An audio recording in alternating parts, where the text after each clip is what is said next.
No, sorry. We're right now, it's, what is today? It's April 6th, 2014? Is it 14? And I'm with Uncle Sidney. Uncle Sid! Yes. And Minnie. Denise. Candy, and yours truly. And now Uncle Sid. Okay, one more time. I want to know how Dean got his name. My cousin. No, My cousin Dean. But you can't talk. Well, I'm so proud of You him. know, we were in Germany. He had transfusions when he first went in. Guess the what? hospital. Would you believe this? Tomorrow was the 7th of April. That's the day I got wounded in my ankle. Oh. 60 years ago. 60 years ago. It's the anniversary. Tomorrow. It's the anniversary. April 7th. Well, on April 7th, we were crossing. I always wanted to hear that story. Were you working? Good reason. Okay, you want to hear the story? You didn't take your wife. I'm listening to my Uncle Sidney talk about 60 years ago. Shush. Shush. Okay, Uncle Sidney, you got the floor. Okay, 60. It was actually 70 years ago, to tell you the truth. 70 years ago, not 60. Wait a minute. 70 years ago. It was 45. You want a chair, Mom? I'll take my clothes off. 1945. Chair. How long would it The go? wooden chair in the other room. 85, 95. 69 years. 69 years ago. I know. 69 years ago. So now we're back to reality. Okay, back to today. Tomorrow's the anniversary, the 69th anniversary of this, but I want to hear what it was. Yeah. All right, we had to cross the Weser River in Germany. I've always wanted to hear this story, but I've never been afraid to ask because I didn't know if you wanted to talk about it. I've always wanted to hear it, though. Well, meanwhile, there we were, waiting to cross the Weser River on little boats to go to the other side, you know. And I had this smoke grenade, about that, a little bigger than that, on me. And I took this smoke grenade, and I left it there. It was too heavy and awkward. I didn't want to carry it on this little boat.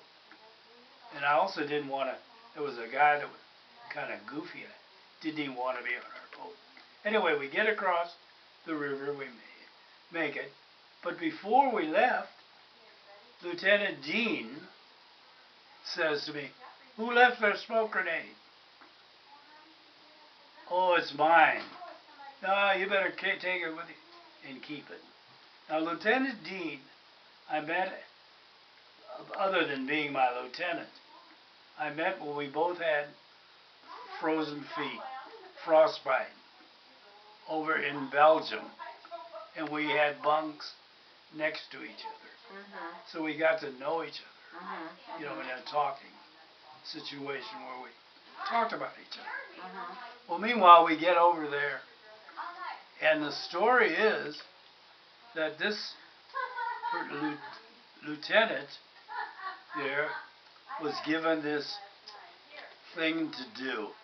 We were to go, our group, our little group, and knock out a railroad gun that the Germans had. They had stopped us in this town of Eisenbergen. So we're going there, and I'm buddy talking with Lieutenant Dean. And I am a squad leader. I have 12 men. So I'm the third squad. First squad, second. So we're going toward where we're going to the boats. I mean, to get the railroad gun, knock out the Germans, get the railroad gun. And Lieutenant Dean says to me, "Maltzman, you better get back there with your men."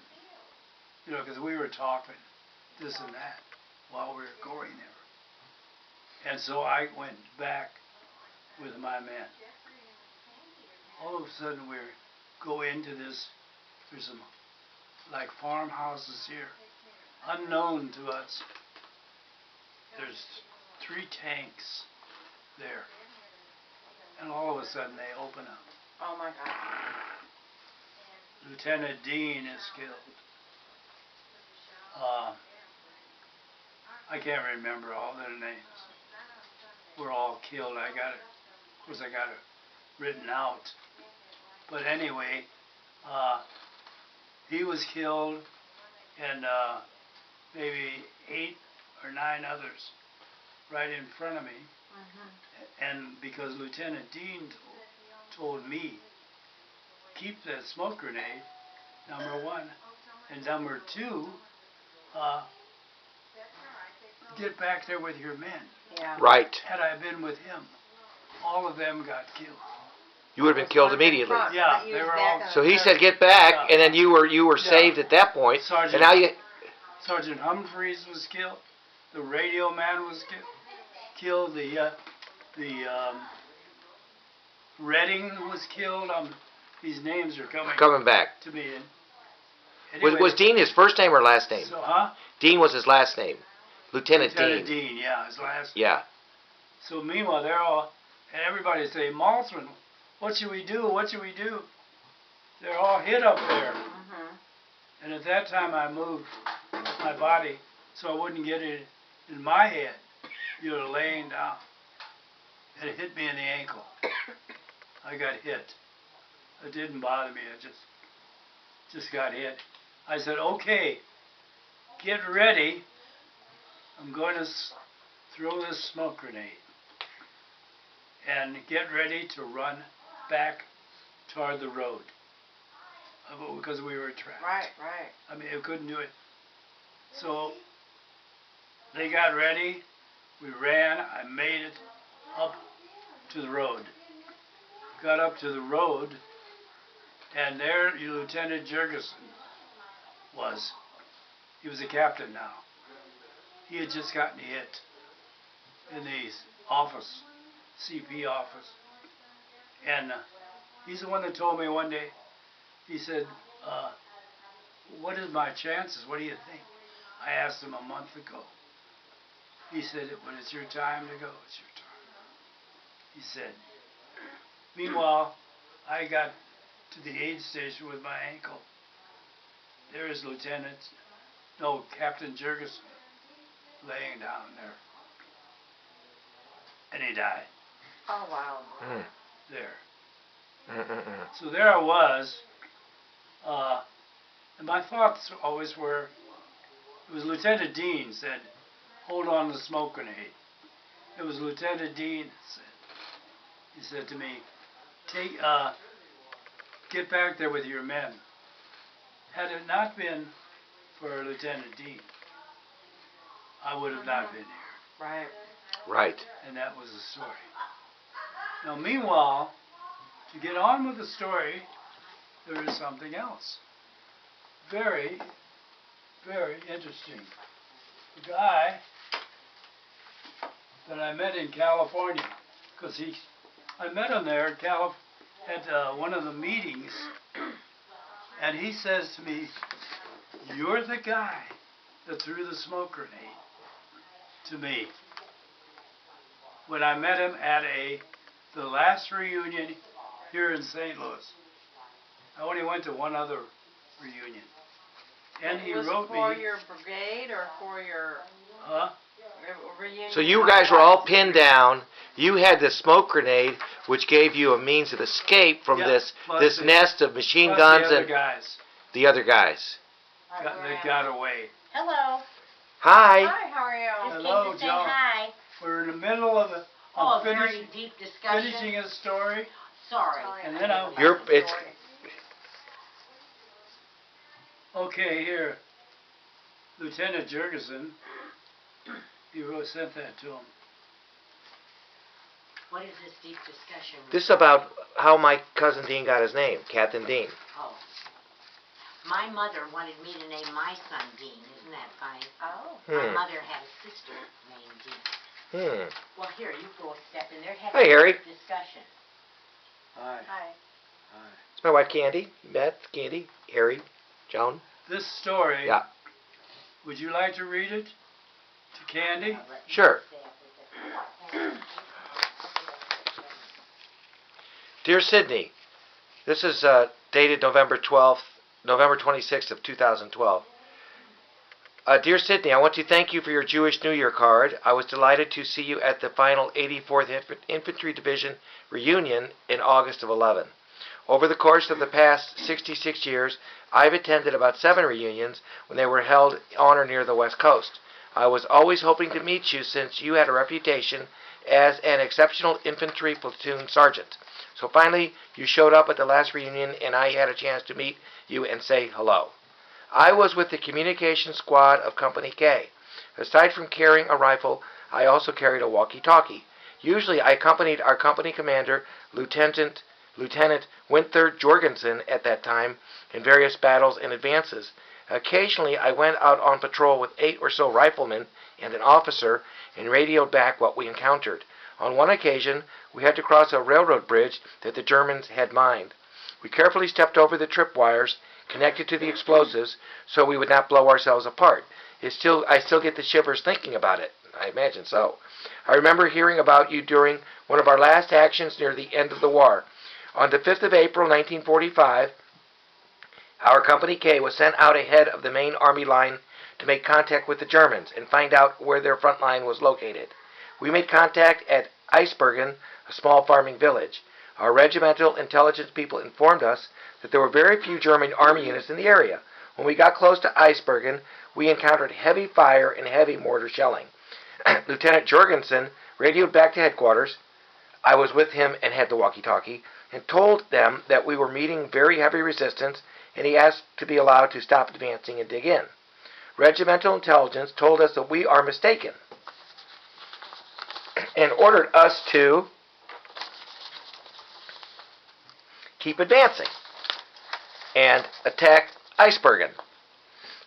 Parentheses. I had the impression that they thought we were cowards and we were giving excuses to not have to advance. End of quote.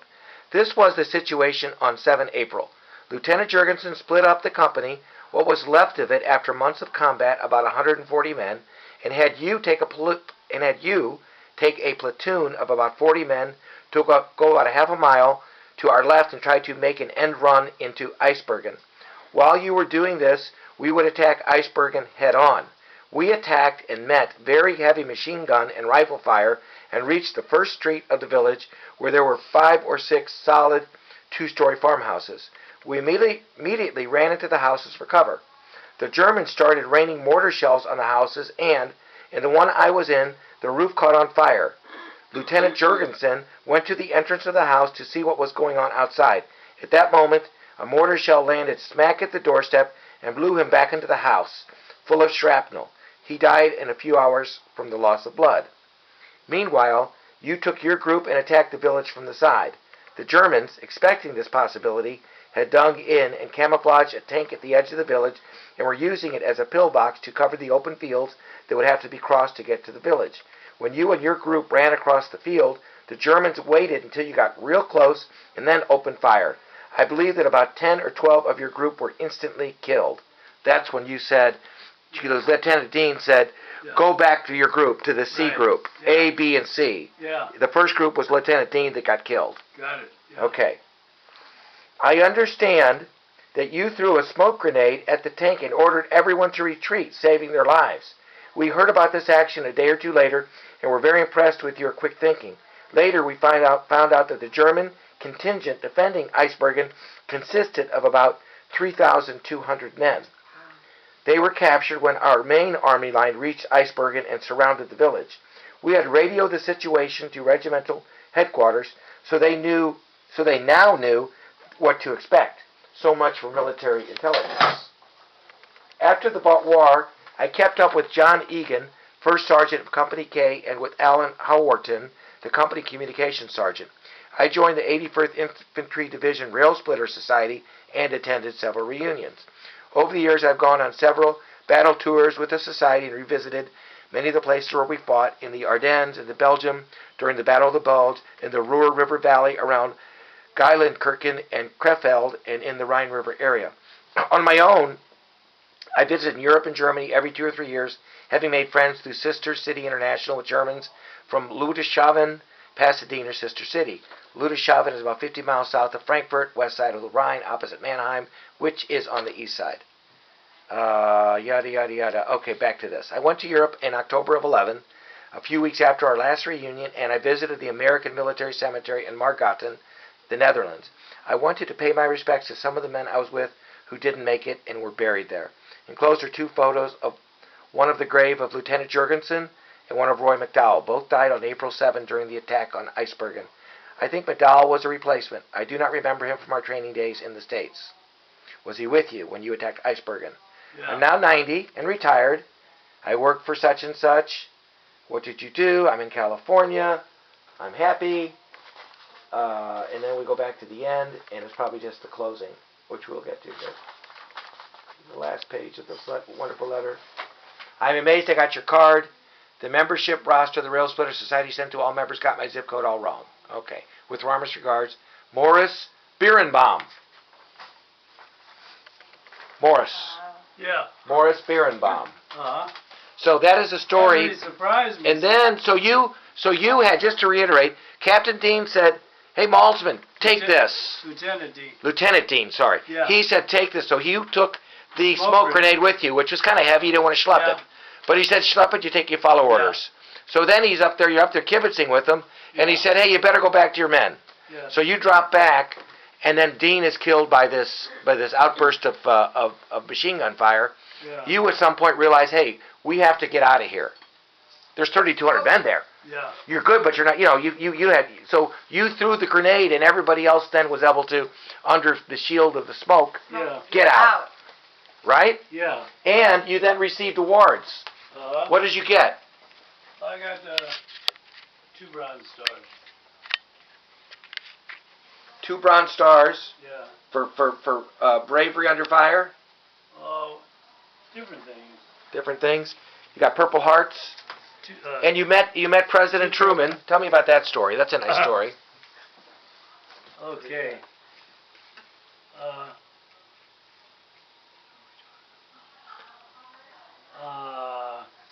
That's nothing. Okay. I was when Truman was president after the war, and we were there over in Europe. Truman decided he wanted to meet the Missouri soldiers. So he got us all lined up, and he stopped at me. He stopped there, Eisenhower,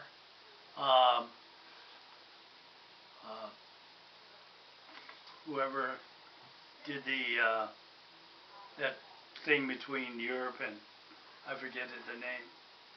Anyway. You mean the Marshal? George Marshall? Yeah, Marshall. General Marshall? Yeah. The Marshall Plan. Yeah, so, but Truman stopped at me and he said, and where are you from? And I said, I went to St. Louis. That's the second best city in Missouri. Independence and then there. And he, I had to take my gun, shake hands with him. And then Eisenhower shook hands with me. Wow. There too, he was next to him. And Marshall. And it was kind of neat. That's an honor. It's a big honor. Very neat. Yeah. Very big honor. And that's the story. I hope we didn't bore you with that, Harry. You know? Is that who I am? Yeah. Do you know Harry? I've met you My before. brother-in-law, Harry. Mm-hmm. Lynette's brother. Mm-hmm. This is Are Candy. you the youngest or the oldest? I'm the youngest. And he's the baby. I'm Jeffrey. I was friends with your son, Gary. Went to high school. We went to kindergarten